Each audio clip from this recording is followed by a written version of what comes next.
warm blood is not a purebred. So would I be a warm blood or a thoroughbred? Well, we had Tom Cruise. He was annoyingly nice. He shook hands with the volunteers. It's those Vicar of Dibley moments when ladies of a certain age will go, like me. I would do that. It's quite a good message for those who are thinking about Pony Club. You could end up with an MBE and an Olympic medal. Welcome to Talk Horse. I'll gallop through the highs and lows of the equestrian world. I'm Pippa Funnell. I've been eventing for over 40 years, and I'm also patron for World Horse Welfare and the British Horse Foundation, and I love everything to do with horses. And I'm Tristan Phipps. You may recognise me from Made in Chelsea, however, there is a better side to me, one that loves nature, the wilderness, and now all things horses. Today's guest is all about grassroots and the youth, something I'm very passionate about and something perfect for you, Tristan. So, whether you're a seasoned rider, a horse lover, or like me, wanting to know more, this is the podcast for you. Do like and subscribe our pod, as we want loads more people to hear about us, and it really, really does help. Saddle up, join our equestrian community, and let's talk horse. Hello, Tristan. Hello, Pippa. How are you? I'm fabulous. How are you? Good week? Very good week, actually. Good. Very exciting week. And I think we've got an exciting week in the equestrian world to come, don't we? But before we get onto that, a big thank you to Harry Hall One Club for sponsoring our pod again today. So please do check out the discount code in the pod description. Yes, thank you, Harry Hall. So, how are we, Pippa? Yeah, very good. Good? Really, yeah, good. Good week. Lovely weather. The sun is shining. Amazing weather. You look very tanned. Well, it's only from the glare off the sand school. I've been doing a lot of coaching. It's actually a good point. Do you have to wear sunglasses when you're in the arena? Because it must be very bright. Not when I'm riding. No. When I'm coaching, I will wear sunglasses. So believe me, unlike you, the tan is only just my face and my hands. I've actually got a golf tan, so I'm similar. I've got a V-neck here. I'm not going to take my shirt off again in the podcast. I think once a series is enough of that. So we've been blessed with this beautiful weather, but what comes with beautiful weather? Hay fever. Hay fever, but also quite firm ground. So it's a big concern with horses, and there's enormous work that's done at the competitions with aggravating and aerating the spiking. They have special machines to spike. Soften it. Well, they have machines that spike in and sort of lift and shake. It's very clever. So talk me through that then. So how much do the conditions seasonally, do you have to train for harder ground or? It's horses for courses. Some horses like what we call on top of the ground when it's a bit firmer, and other horses like it when the ground is softer from the rain and a bit deeper. So kind of like tennis players, right? Someone specialises in clay court. Yeah, similar. But they're not. They've just got 4 legs and a lot more. But obviously, when the ground gets very hard, the horses take more concussion. So that's why there is a lot of work that's done. I mean, that's where the sport has improved enormously and come on a long way to 20, 25 years ago, because they have special machines that do lift the ground, shake the ground, so it improves the ground conditions. And obviously, this is key this week, because this afternoon will be the trot up for one of the biggest 3-day events in the world, Badminton Horse Trials. And so, the going is key. They're horses people spend many years and looking after them is obviously imperative. Well, it's interesting because we're going to be walking the course tomorrow. So what should I wear my stilettos or should I do I need my hiking boots? I don't think you need stilettos. I would put good pair of comfy trainers because it's a long walk. I'm excited for that. I'm really excited. There's a lot of really cool events coming up. We must remember that this is what stuffed dreams are made out of. When I was little, a young girl, my dream was to one day ride at Badminton Horse Trials. And you did that pretty well. And funnily enough, the first time I rode at Badminton was, I think it was back in 1988 or 89, a long time ago. But I had the most amazing partnership with my first horse, Sir Barnaby. And we came up through the Pony Club. I was on the Pony Club teams and came up and progressed into British eventing and progressed through to sort of the top of the sport. Amazing. So that is all about grassroots, right?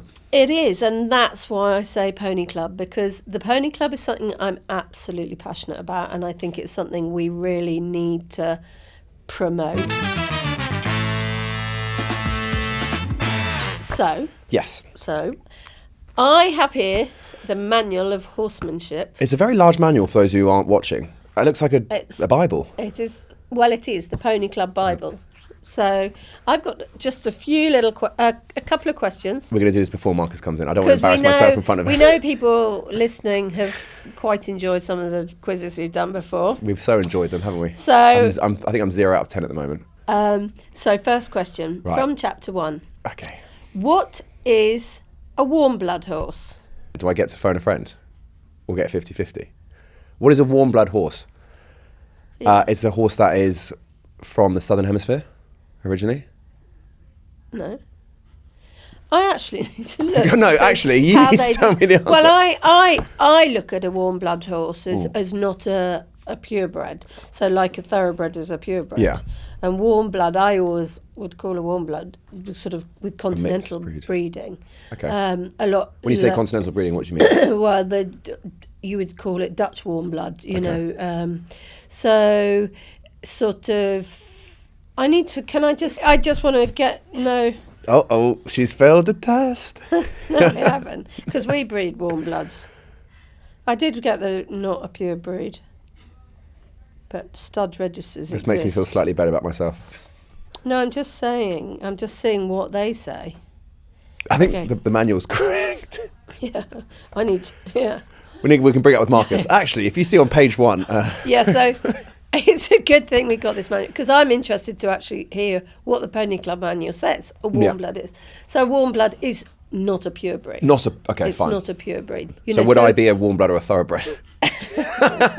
Well, I actually would say you would be... Yeah, you would be like a stallion. Go on, say it, not Pippa. a stallion, a sort of chaser. I wouldn't say Anyway. I just want you to call me a stallion on the podcast. That's what I want. So I failed the first question on Pony Club. So, okay. Pass? Which of these words to describe a horse's colour is false?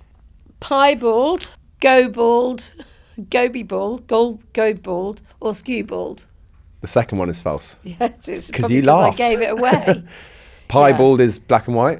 Yeah. Large irregular black and white. Black and white. Patches, yeah. Not bad from Tristan. Skewbald, large. Large brown marking. White and any colour other than black. Okay. So a piebald is white and black, and a skewbald is any colour. And then a go-bald is someone that's lost their hair. Okay, right. What is the difference between a horse and a pony? The size? One says nay, and the other says not today. Have you just put a joke book in there? Sorry. So real answers, yeah. Yeah. Ponies are under 14.2 hands. Ponies are under 14.2 hands? Yeah. Anything bigger? It's a horse. I didn't mean... How many, what's the human measurement? Like feet to, at the shoulder? Why is it 14 hand? What's the measure? A hand is that. It's we've 4 inches. We've got a lot of better other ways. Inches. Surely just make it 5'2" or something. I have to say, actually, I stand corrected, because nowadays it is modern. They're 128s, 138s, 148s. And that's... The ponies. So it is measured in metres now. I think in the old days it's hands. I think it has gone metric. So I'm ahead of the game, essentially. So I think you are, actually. That seems reasonable. Hands. So I'm not sure. What year is that published? The Pony Club meter book, not the Pony Club handbook. Oh, Pippa, that was one of your best ones, actually. That was very sharp. That was very good. Okay, so we're talking hands, but I think it has gone metric now. Okay, let's be honest and reasonable here. I still think you've got to do a bit more work to get your Pony Club D-test. That's only page 1. We've got 400 pages left to go. Exactly. So you would need to swat up quite a lot to get your Pony Club D-test. I don't think I've done so much revision in my life. Well, very excitingly, we have another competition for you this week. And since this week is all about starting your horse journey, Pippa has an amazing prize for one lucky listener. I do, and it's really exciting, isn't it? I can see how excited you are. I do. So Zephyr, my publishers, are giving the whole set, all 22 books of Pippa's Ponytails. And to me, the reason why I wrote the books is for a little bit like the Pony Club, when youngsters, children read the books without knowing it, they're learning all about the responsibilities they have when they're involved with animals, not just horses but dogs, but particularly And a zebra. horses and ponies. Yeah, so it's really important, I think, when they're reading, that they take on board, and I really want to try and in the books put across the importance of having just good morals, just being kind, being polite, thank you, please, and above all, the responsibility we have. So there are lots and lots of tips of how to look after your pony, how you tack up your pony, how you brush your pony, horses, how the main characters, how they're taught is how I would teach. So it really is It's a part of you that you've put into these books. Yeah, and I think really keen. Amazing. Wow, that's a very special prize. Sorry, I'm speaking to you as if you're a child. I mean, thank you. I'm not far off. But, these books aren't just for children. So if you want to win this prize for a child, a grandchild, a niece, a nephew, a neighbour, or a 30-year-old man who's learning about horses. And you've already got 2 books. And I've already got 2. I want the other 20. Yeah. So I am going to be entering. And the question is, what is the name of the farm that Tilly's Adventures takes place on? And if you want to enter this beautiful competition, please send your answers to info@talk-horse.com with book in the title. Good luck, everyone. Good luck. So after all that, I think it's time to bring on today's guests. Would you like to introduce them, Pippa? Marcus Capel is the chief executive of the Pony Club, and the Pony Club is obviously a worldwide organisation that many kids come up through, myself being one of them. So much is learnt in those days, so I'll be really interested to hear a lot of what Marcus has to say. Absolutely. So let's talk horse with Marcus Capel. Marcus, welcome Thank you. to Well, thanks Talk so much for having me Horse. The first question is always the same question now in Talk Horse, because we're always longing to know where it all began for you. Same question, different episode. Very different answers each time as well. Yeah, no, but often Pony Club is in there. Yes, I've been listening to a few of the podcasts, and you've got some great stalwarts from Pony Club have come up through great careers. So I was born out in Zambia. Mum and Dad were teaching out there. Dad tried to get me into ponies. They're not a horsey family, just part of the kid experience. Apparently I liked grooming them and leading them around Lusaka Centre rather than actually riding them. So it wasn't until I grew up then in West London, in Hillingdon, and it wasn't until I met my wife Bella when I was 20. She's Pony Club through and through, and she taught me to ride. So it's all her fault. She got me into it. There's always a woman. Absolutely. And her mum being DC, she'd been all through that. And she is such a brilliant horsewoman. And she got me riding when I was 20. And I think a couple of months later, I had my first event. And I was so used to cantering up in my stirrups. I know I can see by the look in your face there. Well, I'm amazed that when you said she got you riding at the age of 20 or something, and then a couple of months later you were at your first event. There is hope. Absolutely. Exactly. I think arrogance of youth and being young and sort of fairly fit, it was great. But she had a lovely old grey mare, lovely Irish mare that was just looked after me. She did drop her shoulder and I came off quite a few times, but had a lot of fun. That was up in Scotland, and we helped with the local branch of the Pony Club up there. That was the Peoples and Tweeddale. So I actually taught Scott Brash when he was a little tiny tacker with his sister Lee, and they were doing mountain games with the Peoples of Tweeddale. And then we came down to Somerset. We got married, and it says a bit about our families. We'd gone to see an unbroken 4-year-old for Bella to ride, and we're going. It's a beautiful stud farm up in Dalmally, up in Argyll, and there's this tiny little pony thing stuck its head out, and Bella, she's really instinctive. She went, I really like that. I think we should get that for you. And it was this. She'd bred lots of foals and sold them as foals, and these were a couple of yearlings that had been left. And this was a tiny little funny rony coloured thing, and Bella just her witchiness. She said. So, as a wedding present, Bella's mum brought us an unbroken foal and an unbroken yearling. So, gave you some work to do. My parents, pony, horses. She was actually. Her dad was 17.3, her mum was 16.2. She was just a little runt, and Bella said, "You've now got 3 years to get yourself riding well enough before I'll let you, bring that one on." Right. And my parents bought us central heating for our wedding present. So it shows the difference. Two very important parts. But Bella's mum was so supportive, and that was my little Foxy, who then we went right through. We won the riding club show jumping nationals, and then I went up to the old 2-star eventing on Foxy, and then we had a lot of homebreds from that. So that's the journey started, but we moved down to Exmoor, which is beautiful where we live, and it's stunning. We get the horses and ponies get so fit. But it is a long way. So my first 3 days was actually. That's a serious acceleration. You've moved from Scotland down to Exmoor. Yes, that's where Bella's family's from. Oh, right. So that's where her mum was down there. So I was working as an oceanographer up in Scotland, and I'd taken Bella up there.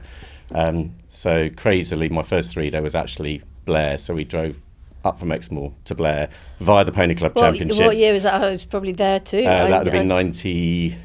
Anywhere we go back. 99, yeah. Yeah, no, I think I was there. Yes, yeah, I think I can remember walking. Yeah, so that's where it all started with Bella teaching me to ride. But the Pony Club, I volunteered with the Pony Club for 30 odd years now, and that was their honour.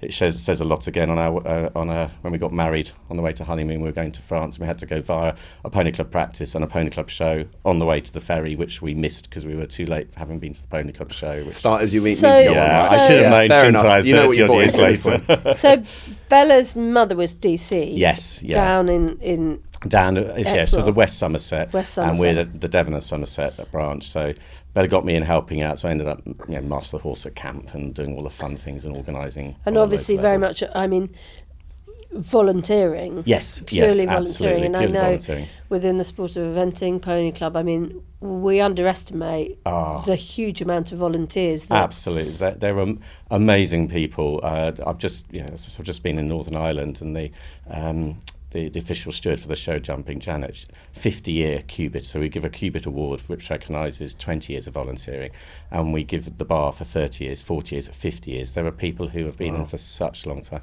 But there are also the new generation that come in. There's so much. We've got thousands of people that give up their time, and it's incredible. But I think the Pony Club starts a lot of people off on that journey. They come in as a parent. That's so I came in as the boyfriend, then the husband, and then my CEO. boys, and then that's my journey coming up through. But I think what's so lovely, I mean, before we talk obviously about kids joining the Pony Club, it's such a open thing for anyone, because there is a thing, isn't there, with at the end of the day with horses or ponies, people see it as elitist. You need money to be involved, to keep horses, ponies, but actually you really can follow it. 100%. And so there's a huge, anyone listening out there is an opportunity. Even if you live in the middle of a town somewhere, you can't get access to horses, there is this opportunity to be part, of absolutely, something very special.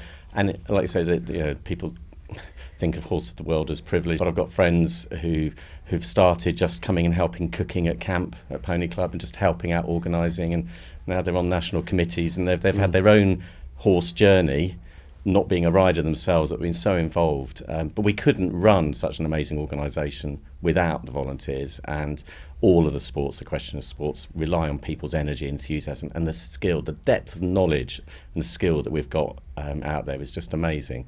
But it does help bring people in as well. So give it a go. Turn up, offer to help, whether it's holding a ring rope or doing the parking, and then you might end up doing a bit of the cooking or the catering, and then next thing you're a ring steward, then you're a judge, then you're training a team or whatever. There's a lot of journey in there for everybody. Well, it seems to be very much like the kind of Pony Club is this foundation of the equestrian community, and kind of everyone seems to. Is that what you say? Kind of, how would you describe? Pony Club I would love everybody to have had a Pony Club experience. I mean, Olympics I would. It's actually, I think you've talked before about that horsemanship. The Pony Club stands for fun, friendship, horsemanship and sport, and that's it in a nutshell. It's the all-round equestrian athlete. It's learning to have fun with the pony, learning to have all of the care and treatment that goes in. Yes, there's a whole scale of achievement badges and tests that you can do as well to prove your knowledge and skill, but it does develop the whole rounded equestrian athlete. And I think if you try and become a great equestrian without it, you're definitely lacking something. And I think the Pony Club really helps that all-round horsemanship. And I guess what you always kind of come back to as well is instilling this idea of doing right by the horse as well. And I think it's really important that as an organisation. I do think you can see it, sadly, more and more, that youngsters now branch out and specialise, not all of them at all, but certainly quite a large amount, at a younger age branch out and start thinking, right, I'm going to be an event rider, or I'm going to be a show jumper, or I'm going to be a pure dressage rider? Because I don't want to say in my day, but actually in my day, eventing, there weren't pony teams. So when I was younger, you were in the pony club because you couldn't start eventing until you were 16. You came into eventing at the age of 16. So until that point, it was all through the pony club. And sadly, and I will say it because this is one of the main reasons why I do really promote the pony club, because, unless you've got parents that are very knowledgeable, or you serve an apprenticeship with very experienced people, how are you going to gain that knowledge? And I'm staggered the amount of youngsters I come across, and I ask them simple, basic things to do with horses. Stuff I would obviously know. Which you don't know. I don't want to building at your level. Too technical for you. But, a lot of people don't know, and it's frightening. You're absolutely right, Pippa, and thank you so much for banging the drum on that, because that whole basic horsemanship is so key. But we've got to really focus on the care and looking after the horse and pony, and that relationship and developing an understanding. Which, to be fair, I'm plugging your books here, Pippa, but having read those, I love the way you go back. Them? I have all 22 of them. No, there's 22. The joy of travelling. I did do the Audible. I did do Magic Spirit through the Audible version. And I give top tips at the back. Yes, I was about to say. Yeah. Well, you can actually enter our competition and win all 22. But we've been around 96 years now. We've got our centenary coming up. You look good for that. Yeah, thanks. don't always feel it. Keeps you young. But with all there's those that kids. whole wealth of knowledge that's developed and systems develop, and we treasure that heritage and really respect, because there's so much knowledge in there, but also looking forward. So we've got 132 achievement badges, for example, which are great fun. They can be done in an afternoon at camp, with or without the pony. It might just be looking at plants, looking at the environment, looking at the nature side. And we've rewritten we've got a ladder of efficiency tests from the E-test right through up to the highly privileged A test, which it just shows your knowledge that's come up. Those have all been rewritten with a greater emphasis on welfare. So at the E-test, it's front of a pony, back of a pony, what makes your pony happy. Your C-test rider is a good, competent rider. They can jump a jump, they're all round. Your B-tester, you'd leave in charge of your yard quite happily with all your horses or ponies. I never got my B test. We should put you through it, actually. This would be a fun point. We should do that. But alongside all of that learning, you've got all the fun bits as well. And we do 9 sports in the Pony Club. So you can do your jumping, your dressage, your eventing, mounted games, tetrathlon, which is a brilliant all-round running, shooting, swimming and cross-country. You've got endurance, you've got polo cross, pony racing.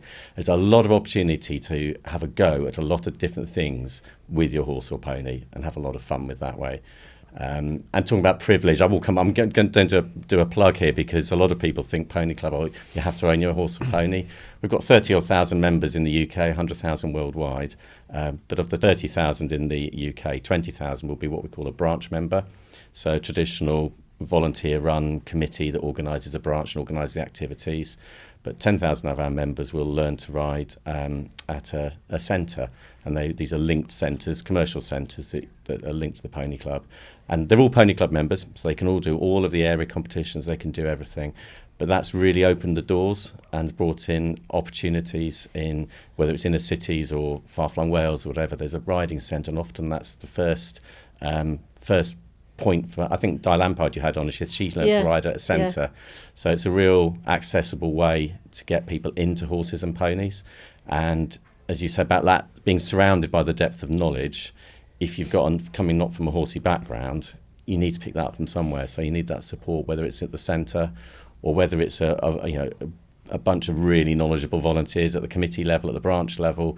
The great thing about the Pony Club is you've got that support there, whether it's for yourself as a young person coming in, or if it's for your parents, the help and care for your horse or pony, as well as all the fun you can have with it. And amazing. I think, for listeners out there and things, and when we talk about that opportunity for youngsters, they don't necessarily have to have their own ponies.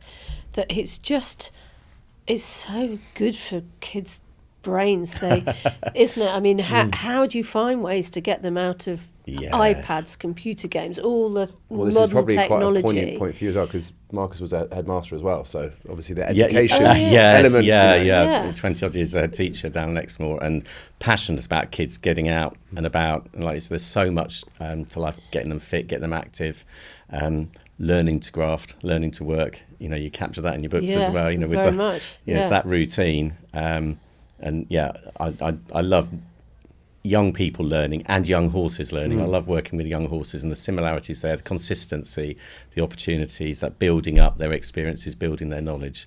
It's really exciting. So, well, clearly you've got a passion for education and inspiring, and in 2019 you became the CEO of the Pony Club. Yes. So what was the decision you made to transition into leaving your role as a head teacher to? It was a very, very difficult one, because I'd always, you know, like I said, volunteered 30 odd years for the Pony Club, and that was at a local level, also at a national level. So I'd become chairman of Mounted Games, and it was an opportunity. I finished teaching in 2018. It's one of those wake up moments. I had a bit of a bad fall off a horse, and Bella was like, "For goodness sake, you're killing yourself."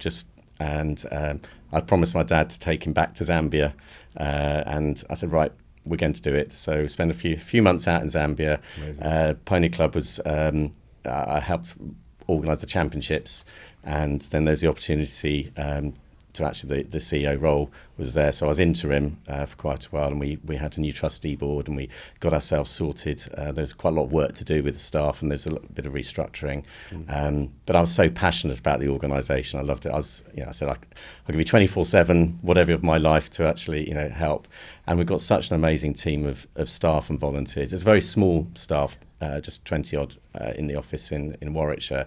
But we've got about 10,000 volunteers approximately. And it is you're running the worldwide part of it, are you? Or just British? We're in a Pony Club International Alliance. Right. So there are, and we all work really closely together. So the governance, I'm just UK. Right. But so South Africa, Australia, New Zealand, Canada, the States, Ireland, Hong Kong, we're in an alliance. So that's opportunities for our members to do exchanges. We've got a China exchange coming up shortly. I'm running the International Mounted Games exchange this year, which I've done every other year. So really exciting. I'm intrigued on something. I think you've alluded to kind of how we've got this generation of maybe people who are a little less connected to the outdoors. There's technologies coming through.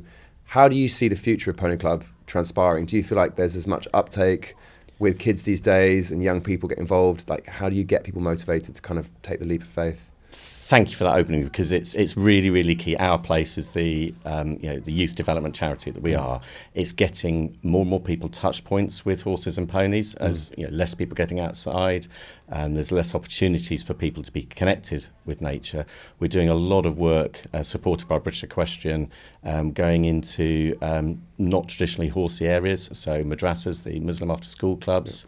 We've got a project, I think it's 1,800 kids have experienced something to do with horses and ponies. We're trying to link them up with local centres as well, so they can actually physically get out there working with Red Wings or World Horse Welfare. So we're going into those spaces. Riding's a son of sport, so there's Muslim communities, and we're working really hard whilst valuing all the traditional work of the Pony Club in terms of the teaching the horsemanship and actually extending those opportunities for a wider base of people to know something about a horse. They might never get a chance to ride or have that opportunity, but maybe their kids will, or maybe their friends will, or they'll talk make them about aware it. that world exists. Yeah, I think it must be quite difficult, because I think so many people don't know that these things exist, or they haven't got access to. But as soon as they have that moment, then that all clicks into place, and then the whole world opens up. If we can look at riding as potential activity, or starting with before the riding bit, let's get them learning a bit about horses and ponies, doing that sort of bit, the horsemanship developing, and then just getting them outside and getting them in a pair of wellies, get them out. And there are the opportunities. I don't know whether you heard the episode with Adam Short, who now grooms for Tom McEwen and did groom for William Fox Pitt, but he was from inner city Newcastle, and so the opportunities there for them if they join the Pony Club to learn. There are opportunities going forward. There are plenty of jobs, because I know for sure we struggle to find people. There are less and less people coming into the industry, but probably because as youngsters they don't feel there is a way in. You're absolutely right, Tristan. Love your horse but not the high costs? Say hello to the Harry Hall One Club. You'll get public liability and personal accident insurance included in your membership from just £57.24 per year, making horse ownership more affordable. And did you know they even offer horse box and travel insurance? How handy is that? Friendly, fuss-free and full of shopping perks, join the club that's got your back in and out of the saddle. Harry Hall One Club, making horse ownership more affordable. And I think it's also really important to mention it's not just about the kids being happy, because I think it's really important to mention how actually ponies love it. Completely, like I say, fun, friendship, horsemanship sport. Yeah. The first bit is fun, and you see those. The JCB Championships in August, 3,500 competitors will be there doing all of those different sports, and those horses and ponies just enjoying themselves as well. We've also got the horse and pony care at the Champs, which is great. So a lot of our centres members who might not own their horse or pony, they're competing on an equal level there, and it's all about the care. But it's, you ask them about, and straight they'll say, oh, it's, you know, this pony that loves this, they like that, they like it when I tickle them here, they like if I scratch the withers, they like that piece there. And it is that variety, like I say, there's so much you can do, and they do love it. Horse and ponies love it. They do. So we're so lucky. So going back to my youth, obviously it was so much friendships, and many of my friends now, I was in the pony club with them, my good friends, my true friends. And we did used to have a lot of fun at Pony Club Camp with all the other activities. But I do remember, I don't know whether it's different now, but there were probably about 55 or 50 girls, and there were only 2 boys. Shocking. Sounds And we like used a to really have it. horrible We place used to be. have it at Belcher, the hop houses. So we were all in our dormitory. Obviously, the boys had the 2 boys had their own dormitory, well, their room, and then all the girls were in the hop houses, OS, and. Yeah, I mean, we used to just sort What of... did you... I'm waiting. Don't encourage her, Tristan. I don't want to encourage kids, but it's a lot of fun, and I'm sure there's a lot of tales. A lot of water fights, and I mean... Yeah. That's what it's all about, being a kid and just being outdoors. And Like I say, my boy, Jack's 32, Rory's 28, and they're still riding now, and they've just... they go on holiday, and they're all Pony Club friends from around the world. They've made all these links, but a lot of tales from camps and their rallies and the fun, the things they get up to. Probably don't want to know about, but but also, like, it's hard and it's fun. Being a kid these days is quite hard. It seems. Yes, it's a safe space to be a young person, and take the risks in a managed way. Get off your iPhone and go to Pony Club. Be outside. I loved my days playing outside in the woods, and I wish I had gone to Pony Club. We had Pony Club discos at Christmas. We had Pony Club quizzes. I remember. I mean, I actually used to be quite competitive, because even we had Really? Well, I am competitive, because even you got points. You had teams at camp, and you got scored on how well you cleaned your tack, and we just and I learned. I bet you were. Of course, and we had to plat our own ponies, and they had to be really... But I bet you were helping all the others as well, because you'd want to get good marks for everybody, so it's a whole team thing. Exactly, and it is about the team. My whole early team experiences were on Pony Club teams. That was the introduction into wanting to be part of a team, and there's... I've said it before, there's no I in team, and but it does come from the fun, the laugh you're having around there. I've got a great, some DCs, when they're running the camps, they actually take the phones away, Quite right. Actually the young people say, we don't want the phones here, we want a space that people aren't recording everything, that it isn't going out on social media, just, like you say, throwing yourselves in the river or whatever it is, it might be, just running around the cross-country course, just having fun outdoors. That it is a more of an old-fashioned, traditional opportunities, but there's a great benefit just being outside, the physicalness of it as well. So have you got any tales that you could tell us though about your Pony Club experience? I don't have plenty of falls. I can hardly remember that far back. I was one that used to hack, and I used to hunt in the I was at Irish Pony Club, and we used to hunt, and my days were people know, obviously, my main cross-country colours were always yellow, and that never changed, because our cross-country colours for the Irish Pony Club were yellow, and I kept that. It's quite a good message for those who are thinking about Pony Club. You could end up with an MBE and an Olympic medal. No, well, there's lots of opportunity. There's so many and everything people in between. there. Yeah, You know, they have. And one of the things that I think too is has really helped me is the old system of Pony Club rallies where you have to go one behind the other, a space of the equivalent to 2-3 horses or ponies between, and that's how I teach a group of riders now, literally in that sort of format like we did in the Pony Club. There's a real remit, you know. You see that the discipline of controlling your ponies. And the balance as well, and you're working as a team, and your awareness around of yourself. It's so good then when you go to competitive environments, you've got a collecting ring and you're aware of people around you because you're used to that and you practice. Exactly. So it's so many other benefits as well. So you're definitely missing out here on Pony I know, Club. I'm quite jealous actually. I'm upset. I am going to say something. I never ever kissed any boys in the Pony Club. Did you caveat with boys for a reason, or? I didn't kiss any girls either. I never kissed a boy in the Pony Club. I waited until I was out of the Pony Club before I started kissing boys. Good, I think focus on the ponies. I kissed my pony. But actually, then where I love Pony Club, you'll see these young people. They'll go out in town or they'll go on holiday, or whatever, and they'll always support each other. And whenever you go, like I said, my mum and dad aren't horse sitters, or my dad, why are you spending all your time? So your grandsons, they're out there. There's a whole community around them that's going to look after them. They're going to have a load of fun, but it is safe. Yeah. There's a lot of people that are going to scoop them up and look after them. And I think that's what's so great about the eventing family. We talk about the eventing family, and it really is a community. And I think the equestrian world, same thing. It's a close-knit world, and there are always people looking out for you. Yeah. And I think when I go back, I mean, my greatest friend, like William Foxpitt, we were in rival pony clubs. So right from before we even got into British eventing, used to think, who's that long, lanky, tall chap hooning around? And I always used to think, he's so tall, he could look over the ramps of the trailers when people were changing in the back of the trailers, because in those days we didn't have fancy lorries and things. Amazing stories. So we've decided it is too late for me to join Pony Club, or it isn't. It's not. 25 is probably, but actually never too late. I can volunteer. Absolutely, come back and volunteer, and there's lots and lots of roles. And I don't think he should be volunteering necessarily. You read me 3 questions from the book, and I need it. I'm not sure you should be at Pony Club camp if there's sort of a whole lot of.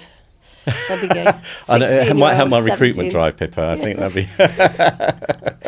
I'm a taken man these days, Pippa. We've discussed the stories in the past. Should we throw it forward a little bit, because we've got a very exciting show coming up, which Pippa and I are very excitingly doing a live show at the Royal Windsor Horse Show. At the Royal Windsor Horse Show, and we hear that you're going to be there with a lot of. And what we would love to do is, we're slightly concerned because there's a prize. No one's going to be there.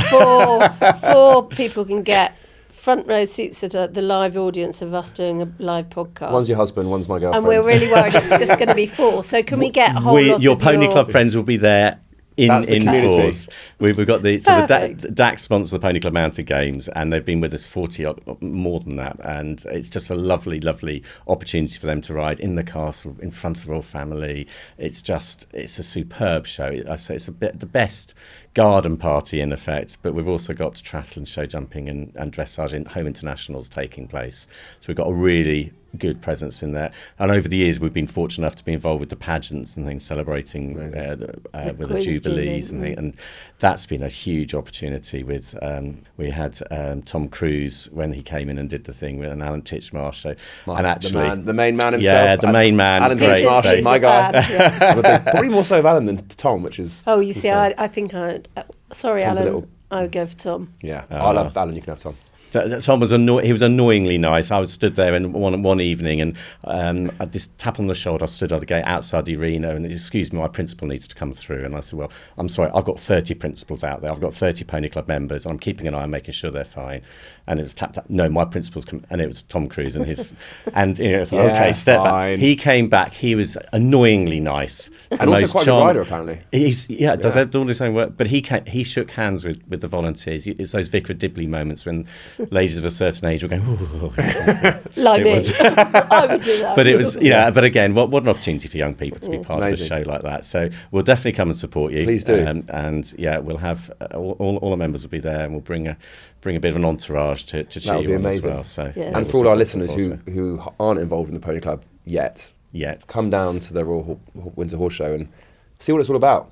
It's going to be a great day out. So much Meet going the on, team, so yeah. much fun. All the glamour of the Royal Windsor Horse Show. You know, you're there. You know, this is informal for me. I normally have a big badge, suit and tie.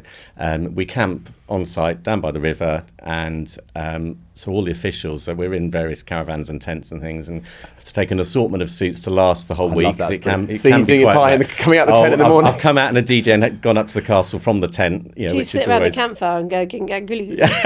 with the dicky bow on. there might be a few cups of tea and things consumed, but again, it's actually really nice because the members are camping on site as well, and you get the granny running the kitchen and doing breakfast at 6 in the Sounds morning so and nice, things, yeah. and you must come down when you're there. I'll be come there. down to the We camp. should actually. I might Yeah, come it'd and be camp as lovely. well. Yeah. I think we should. But the camping is a big part of it, and whether it's at Windsor or whether it's the annual camp or whether you're doing a Trotting weekend or it's part of that whole fun bit. It's Sounds not And it fabulous, is fun, and I think myself, other riders that have come through the Pony Club, I think it's important that we do get to meet some of the kids, because I remember when I was that youngster being inspired by someone who I really looked up to and things. I think it makes it real for them, and I think it's really important that each and every one of them, if they really do have a dream there, Like they in Tilly's can Tales. yeah, exactly. Yes, Pursue yes. that dream. Pursue the dream. And that's where the dreams begin, at the Pony Club. Yeah. That's Thank a you. beautiful, nice, natural, I think, punctuation to our amazing episode here. But there is one quick thing I want to ask you just before we round off. And we always want to try and have a takeaway for everyone at home. Obviously, you spent a life with horses now. Every person has a different story, but what advice would you give to people who live alongside horses or with horses, who have that connection to kind of carry on and inspire them in that journey?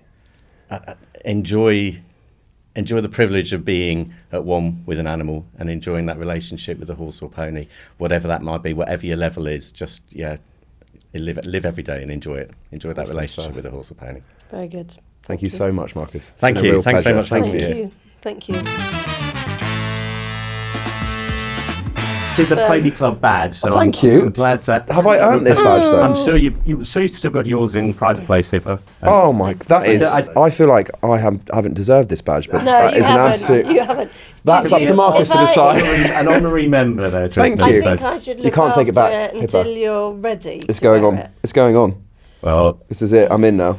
Suits you there, Tristan. It looks Brilliant. beautiful there. Yeah, nice and shiny. That's a serious badge. So, that. yeah, wear it to I Windsor will. and I'll wear it with pride. yeah, I think you please should do. wear it on your next Made in Chelsea You think? episode. Absolutely. Absolutely. I think a few of them could do with a bit of discipline at the Pony Club, if I'm honest. But that's a conversation for another that's day. another story. So I thought that was brilliant. I've got my Pony Club badge. You've got your Pony Club badge. I've got another one. But I think that's the easiest anyone's ever earned that badge. I think, yeah. I want to wear it with pride. I really, really thought he had so much to say, and I really, really hope that there are many listeners out there that might think, if they've got children, that they really will think, if they haven't joined the Pony Club, actually, maybe it really is worth it, because there is so much to be learnt when we're younger, and it's so easy. Everyone wants things immediately now, and sometimes we forget that it is about having fun. And I think it's really, really important that with youngsters, children and horses, that we're not trying to run before we walk, that we actually give children the chance to really enjoy and learn just through being with their ponies. And I just... It's just the most remarkable organisation, and I really think he was a wonderful, wonderful guest, and really could put across, what the Pony Club has to offer. Yeah, I think it's amazing how the future of the Pony Club seems to be in great hands, and it's all about fun. But as you say, and we come back to it time and time again on the pod, is doing right by the horse, and it's great to see that is going in a great direction. And there are amazing organisations like Pony Club who are getting as many people as possible inspired and connected to these amazing animals. I thoroughly enjoyed that one. Good. Yeah, I did too. And, it'd be great to see the Pony Club in action at Absolutely. the Royal Windsor Show. So if you've loved us talking horses, make sure you join our community by subscribing so you never miss an episode. Absolutely, and please do leave us a review. It really does help us spread the word. And also, do check out the podcast subscription and our socials for lots of fun things, competitions, discount code for Harry Hall, and of course, thanks again to Harry Hall for being our sponsors today. Remember, we really, really do love hearing about your horse stories. We love suggestions of guests. So please don't be afraid to get in touch. Our email is info@talk-horse.com. And join us next time because we've got so much more horse talk to share with you. Bye.